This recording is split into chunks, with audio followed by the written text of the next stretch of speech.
believe tomorrow's finally the day our families meet. I can't believe it's happening. I feel so nervous just thinking about formally introducing myself to your parents. It's such a big moment. Wait, what? The family meeting? That's tomorrow? No way! Wasn't it supposed to be next month? Excuse me? Abe, we went over this so many times. We confirmed the date multiple times, and I even reminded you a few days ago. How could you forget something this important? We've been talking about this for weeks. Yeah, my bad. I guess I totally messed up. I don't know why, but I was convinced it was next month. Wow, this is bad. Seriously, you're so careless sometimes. I swear, it's like you don't even listen when I talk. It's cute in small doses, but this is way too much. This meeting is important, and I don't want anything going wrong. All right, listen, I'll write down the meeting place and time again. Please, for once, make sure you actually check it. I don't want to be standing there alone while you're off doing who knows what because you forgot. I put so much effort into setting everything up. Don't make me regret it.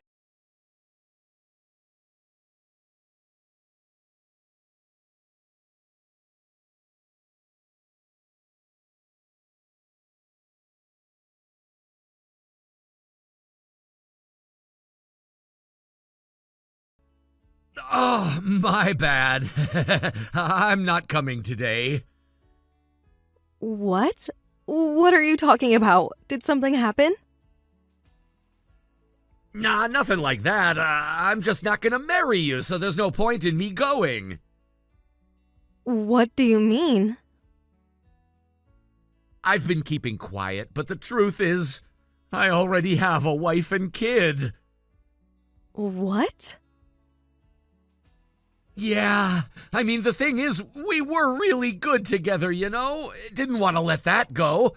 So I figured, why not just stay engaged on paper? It's just a verbal agreement, after all. I thought if I kept pushing things back, it'd work out somehow. But yeah, I messed up. Got my schedule all wrong. I've been pretty exhausted with my daughter's school events lately, and I guess I let my guard down. Wait, what are you saying? I don't understand. So what? You're telling me you were married this whole time? And I was just some affair to you? Exactly. So yeah, I can't marry you. My bad. Go ahead and cancel today's family meeting. Let everyone...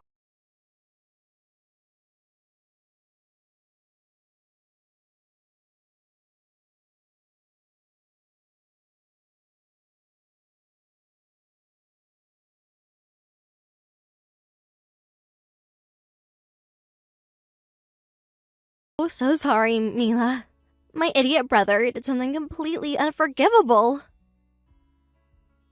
Amy, please, you don't have to apologize.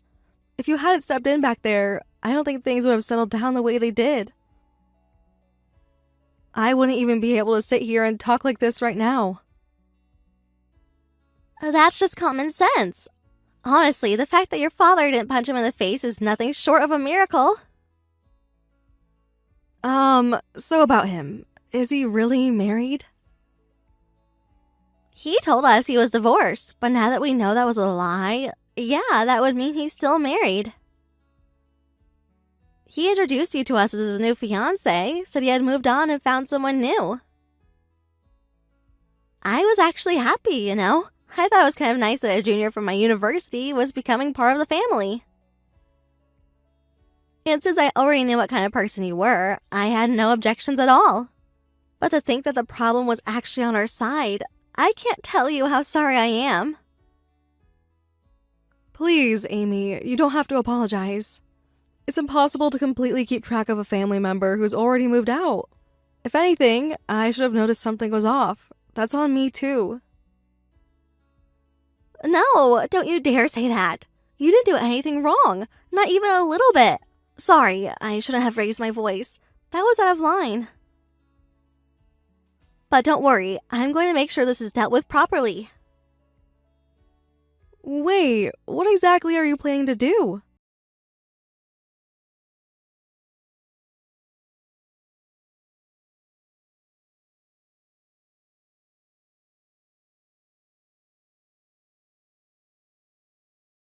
Lee, do you realize how much embarrassment you caused your parents? You owe everyone an explanation. Shut up. I'm at home playing games right now. Don't bother me. What? Do you seriously not feel even a little guilty about what you did to me? To your own family? Nope. And besides, as far as the world's concerned, you're just a cheating woman, too. You're no better than me. My parents? I'll just tell them whatever and smooth things over. Doesn't matter. Anyway, don't text me again. You and I are done. Your sister is here too. Huh? Yeah, your sister, Amy. She's here and she's furious. What? Wait a second. Nobody told me Amy was coming. It was always part of the plan. You really weren't listening at all, were you? And just so you know, Amy isn't someone you could just talk your way out of trouble with. Are you still planning to stay home?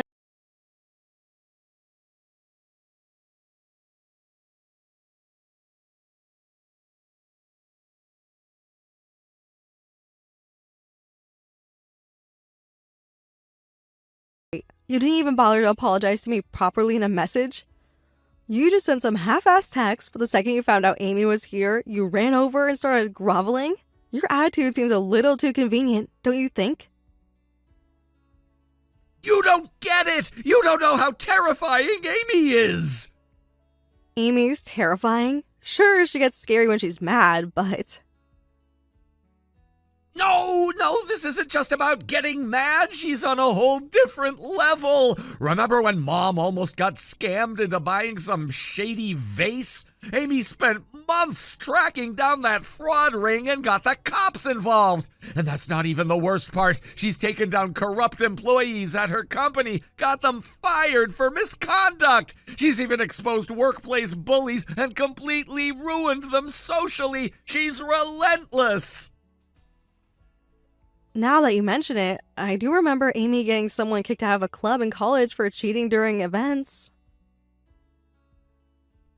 So look, I apologized, right? Just forgive me already. If Amy really loses it, I'm done for. You're already done. What more do you have left to lose? Also, I noticed something. You still have not bowed and apologized to me. If you think you can just get away with this that easily, you're dead wrong. I'm truly, sincerely sorry. Yeah, no. That sounded completely forced. Then what do you want me to do? What will it take for you to forgive me?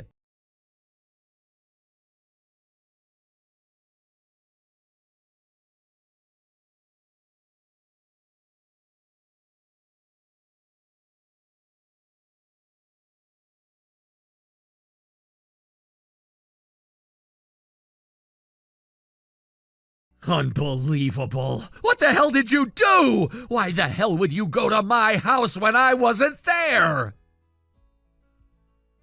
I didn't barge in. I spoke with your wife beforehand. Amy told me where your house was. And honestly, I was fully prepared to be screamed at. Because even if I didn't know, I was still part of breaking up a family. If you had just kept your mouth shut, nothing would have broken. You're a damn curse. Because of you, my family is falling apart. No, your family was already falling apart. Your wife already knew you were cheating. What? She just didn't know who it was. She said with a kid to take care of, she didn't have the time or energy to track down the other woman. But she never expected it to be someone you were actually engaged to.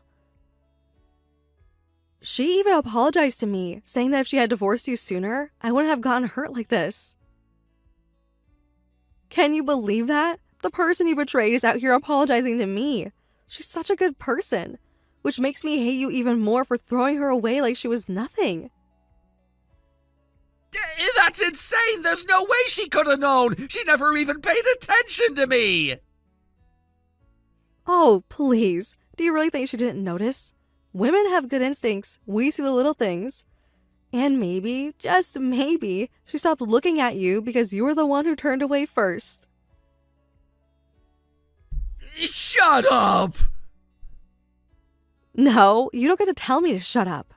You've done nothing but run away from responsibility, and now you're mad that the mess you made finally caught up to you? Give me a break.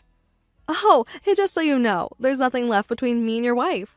We settled things. Settled? What does that mean? It means we reached an agreement. I was even ready to pay damages, but she refused. She told me you're a victim too. Can you imagine how that felt? After everything, she still had the kindness to see me as a victim. I felt so bad accepting that, so instead, I gave her everything. Our messages, our photos, everything you ever sent me. She has all the proof she needs. What?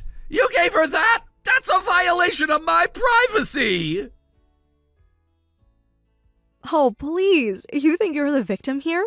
The real problem is that you wrote things you don't want other people to see. You lied, manipulated, and cheated without a second thought. But the moment you face consequences, you cry about privacy? Honestly, just hurry up and divorce her already. I shouldn't be the one saying this, but she deserves so much better than you. Pay your alimony and child support, and stay the hell away from her forever.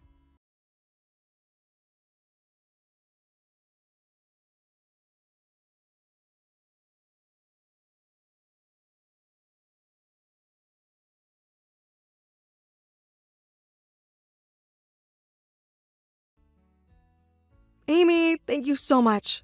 Because of you, I was able to talk to his wife properly. I was able to apologize.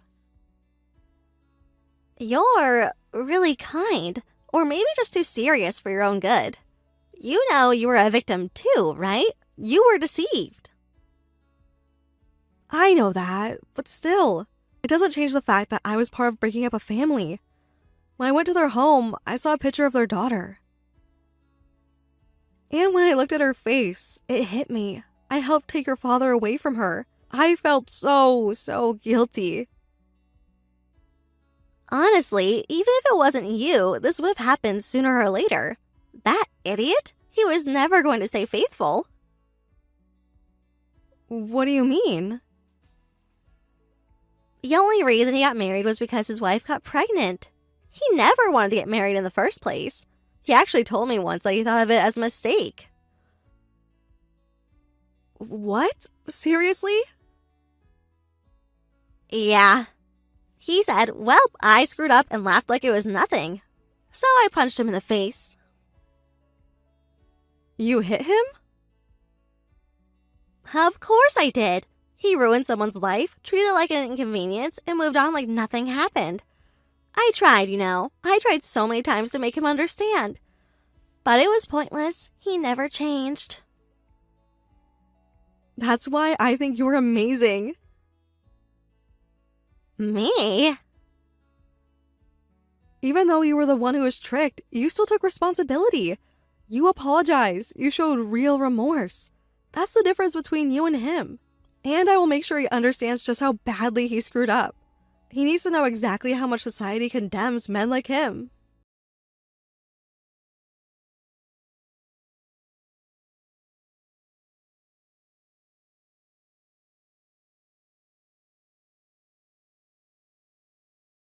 It was you, wasn't it? You're the one who spread all those damn rumors about me. Now everyone at work is whispering behind my back and I can't even get proper assignments anymore.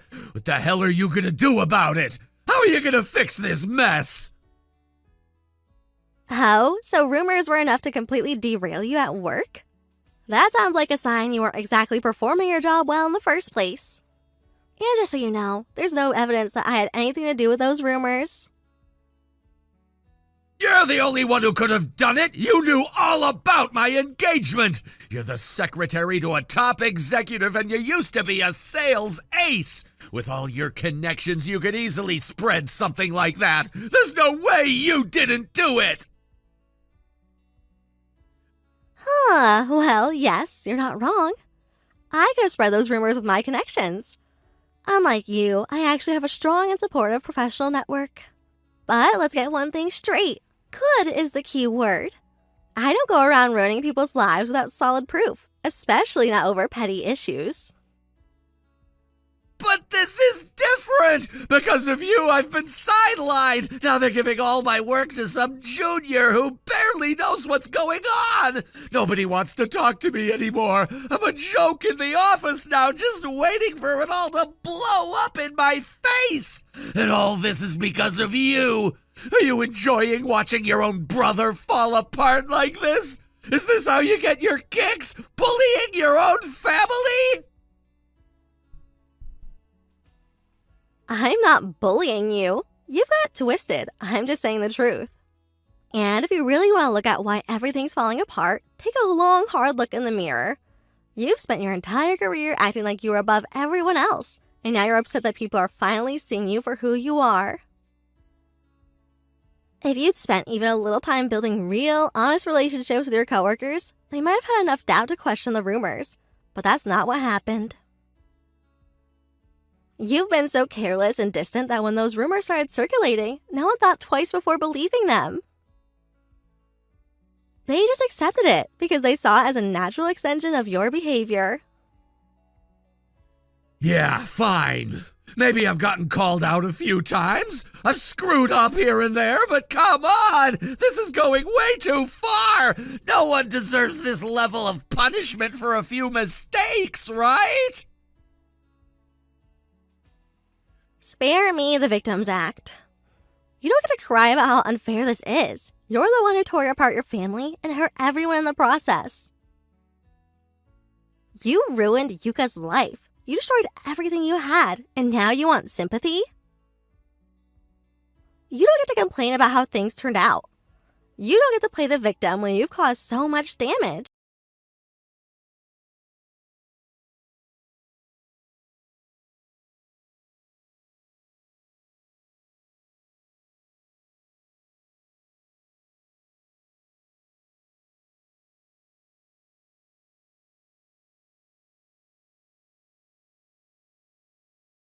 Are you trying to do what Amy did too? Are you trying to isolate me? This is the lowest thing you could do! What are you talking about? Isolate you? I don't even understand what you mean. Stop pretending like you don't know. You told my friends about everything, didn't you? You spread all the rumors about my divorce and the affair. My friends' group messages are full of it now, and it's all anyone's talking about. It's even on social media. What the hell is wrong with you? Hold on, I didn't spread anything around. But come on, you were the one who got married because of an unplanned pregnancy and kept me on the side, weren't you? You didn't want to marry me, but you still treated me like an option. And with that kind of behavior, I figured there were probably other people you were involved with too. So, I just reached out to your friends to see if anyone else knew about you or your other relationships. I didn't go around spreading rumors, I simply asked people I thought might know. And as for the friends who found out, I just told them the truth, but I wasn't reckless about it. I don't just blurt out everything that comes to mind like you do. If your friends distance themselves, it's your own fault.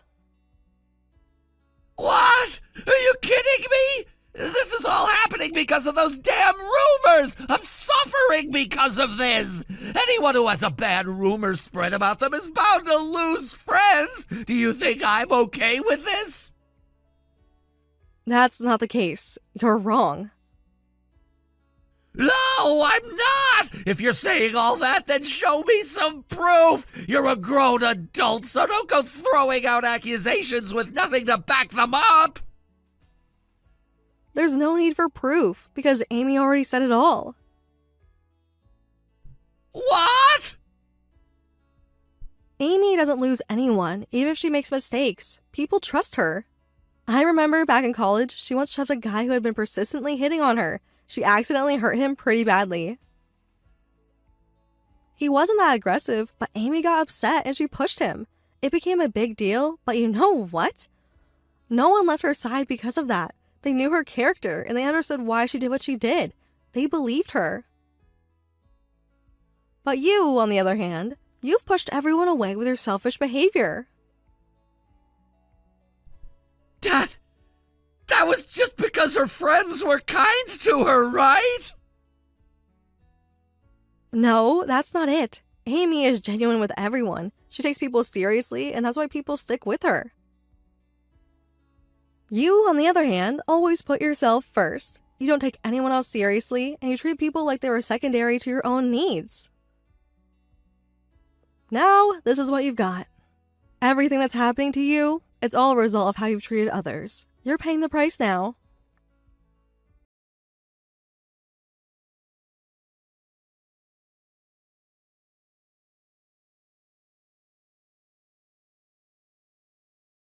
Abe, I know the papers are with you now. You've received them, right? Don't even try to think about getting out of this. I filed for damages and you'll have to pay. There's no way around it. So get ready to face the consequences.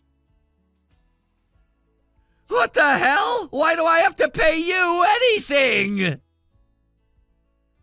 You don't get it, do you? Even if the engagement is broken off, I'm fully within my rights to ask for damages. And do you think you can walk away scot-free after everything you did?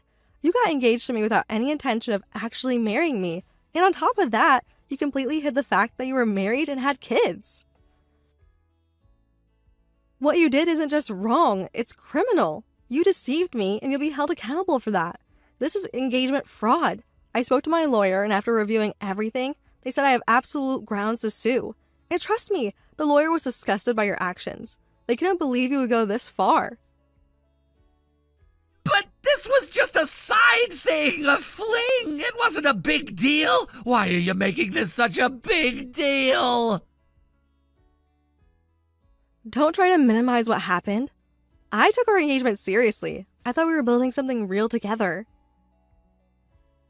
That's why I didn't just get engaged to you. I went the whole way. I set up meetings with our families. I didn't want to think that you were hiding anything from me. I didn't want to doubt you, and yet when everything was right in front of me, I just kept ignoring the signs, thinking maybe I was wrong. I wanted to believe in you. Now, looking back, I can't help but laugh at myself for being so naive. You thought I was just someone to pass the time with, just a woman to have fun with while you played your game. Exactly! You were just a distraction! I was busy with my life and you were just there for a good time! So why are you trying to make it seem like I should have been more serious about it? You don't even realize what you did, do you? You ruined my life. You destroyed everything. I don't know how you're still sitting there acting like this is all just a joke, Abe. And guess what? Amy's been filling in for me on everything. Your own family has cut ties with you. They've disowned you. No one wants you in their life anymore. They've made it clear. They won't let you back in until you own up to your actions. So what? I'm already dealing with all of this. What difference does it make? I've got enough problems as it is. Don't play the victim. The fact that you can't even see why this is your fault just shows how deep your denial runs. If you want to take responsibility, you have to start by paying child support. It's your duty as a father.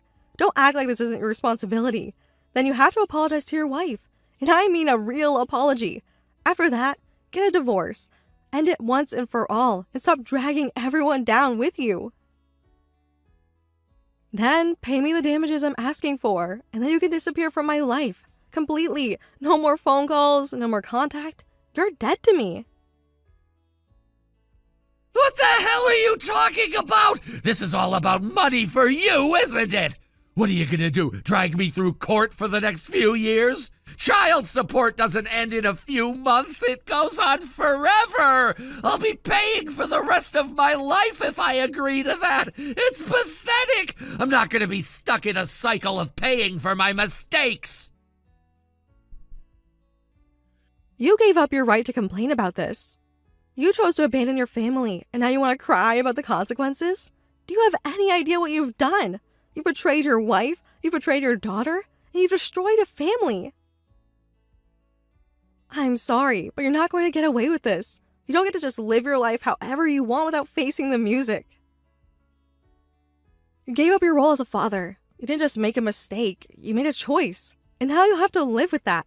You'll never get the chance to undo the damage you've caused. Your daughter will grow up knowing what you did, and no amount of money or apologies can fix that. But I didn't do anything like that. I never hurt my daughter. That's not even the point.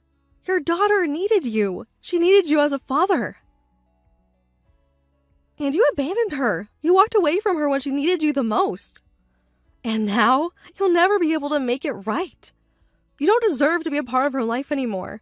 You gave that up the second you chose to live this double life. And now, it's time for you to face the consequences. You'll pay for the damage you've done, and you'll do it for as long as it takes. Wait! I don't have the money to pay for this! I'm not asking you for more time. I'm struggling here. Don't you understand? I don't care about your excuses, Abe. If you can't afford to pay, then I'll take it to court. I'll make sure the court sees everything you own if I have to. You'll pay for what you've done to me, to my life. You think this is just going to blow over? Think again. You're going to face everything you've done. There's no way out for you now.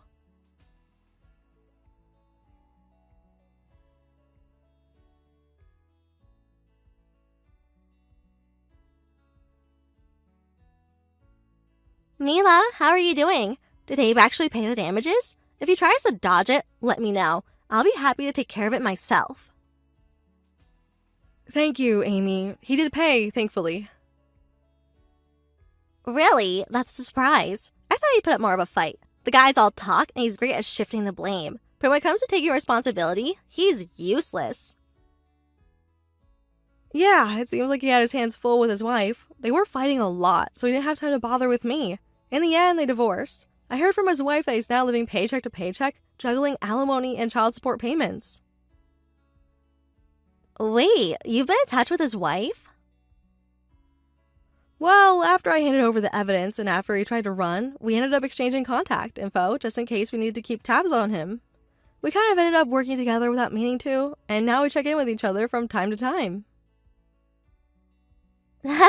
Women are terrifying when you piss them off, right? She always seemed like such a calm person to me, but you don't really want to mess with a mother. When it comes to protecting her kids, a woman will do anything. But honestly, the reason I could act so freely was because of you. I really owe you. You've helped me out so much. I still feel like I've not repaid you for what you did back then.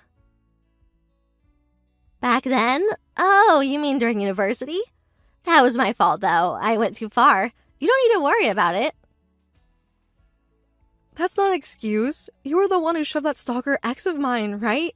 I kept quiet about it so you wouldn't get a bad reputation, and you ended up taking the heat for it. I feel terrible about that. Yeah, I did injure him, but I don't care about being talked about behind my back. But... Look, I didn't help you just to have you feel sorry for me. You've had some bad luck with men, but you're still young. You've got plenty of time ahead of you. Just focus on dating and finding someone new. Unless, of course, you're not interested in that. But you're the last person to talk about that. Huh? Oh, I guess I didn't mention it. I'm married. Wait, what? Since when? I got married after I graduated. My husband's the CEO of the company I work for. Wow, that's impressive. Of course, it's you, Amy. I just got lucky, honestly. Ugh, I wish I could find someone like that. Or maybe I need to work on my ability to pick the right guy. If you want, I can introduce you to some good ones. I know plenty of single men. Are you serious? Of course, but whether it turns into love is up to you.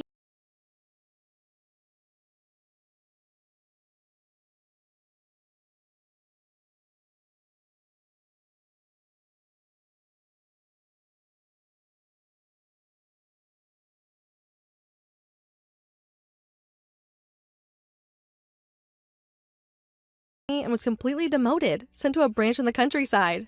It was clear that his fall from grace had been swift and harsh, and the company had made a decisive move to distance itself from him. His reputation, once solid, had crumbled beyond repair. The reason for his downfall wasn't just his professional failure. He had accumulated a mountain of debt, a situation that had him tied to the company against his will. He couldn't afford to leave even though the company's atmosphere was no longer a welcoming one for him. He had been the subject of countless rumors, and it wasn't just about his financial problems. His personal life had been exposed in the worst way possible, with whispers of his infidelity spreading through the ranks. It seemed like every time he turned a corner, another rumor followed him, and every time his name was mentioned, it was accompanied by a look of judgment, a subtle but piercing expression of disdain. He had been isolated more and more. At the branch where he had been transferred, his reputation had preceded him. It didn't matter how hard he worked or how much he tried to improve. His personal life was the only thing people cared about. The rumors about his infidelity seemed to have more weight than his contributions to the company. The isolation grew deeper with every passing day, and it wasn't just a feeling. It was a reality that he had to face, and there was no escape. He had become a shadow of his former self, merely existing for the purpose of repaying his debts. He worked tirelessly every day, not out of passion for his job, but because he had no choice. Every yen he earned went toward paying off the debts that continued to haunt him, reminding him that he had no freedom, no room to breathe. I heard these things through the grapevine, through the whispers that people shared behind closed doors. They said that every single day, Abe worked only for the sake of paying back the money he owed. There was no joy in his work anymore. He wasn't driven by ambition, nor was he motivated by the hope of redemption. He was simply surviving, one paycheck at a time. His life had become a cycle of endless labor with no escape in sight. Meanwhile, his ex-wife had found her own peace. After the divorce, she had taken their daughter and returned to her parents' house. It was a simple, quiet life that she led now, far removed from the chaos and disappointment that had defined her marriage. From what I heard, she was doing well, finding solace in the calmness of her new life, away from the emotional storms that had once battered her. It was clear to me, and I think to everyone who had witnessed the dissolution of their family, that the true victims were his wife and daughter.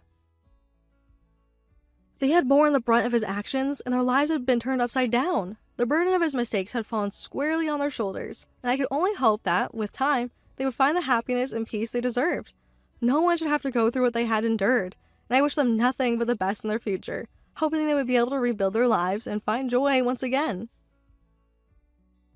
As for me, I had recently been introduced to a man through Amy, and this new connection was both exciting and daunting. It had been just a short time since my engagement had ended, and the pain of that breakup was still fresh. The idea of opening my heart to someone new was a terrifying thought. I wondered if I was truly ready to step into a new relationship. The scars from my past were still healing, and it felt like jumping into another relationship so soon might only cause more hurt, not just for me, but for the person I would be involved with. I found myself doubting, questioning whether I was emotionally prepared for such a step. But Amy had assured me that the man she was introducing me to was different. She had known him for a while and spoke highly of him, and I trusted her judgment. Amy had always been a good judge of character, and if she believed he was someone worth meeting, then I was willing to give it a chance. Though I was nervous, I also felt a glimmer of hope. Perhaps this time, things could be different. Perhaps this person would not disappoint me the way others had in the past. The doubts lingered in my mind, but there was a part of me that wanted to believe, wanted to trust that maybe there was someone out there who could understand me, who could be kind, gentle, and sincere. Maybe this time, I could find happiness again, in a way that wasn't rushed or forced, but in a way that felt right. Amy had been so kind in arranging the meeting, and though I felt the fear of the unknown creeping in, I decided to approach it with an open heart. The fear of being hurt again was real, but it wasn't going to control me. I wasn't going to let it stop me from taking a chance on something that could turn out to be beautiful. After all, nothing ventured, nothing gained, right? As the day of the meeting approached, I couldn't help but wonder what the man would be like.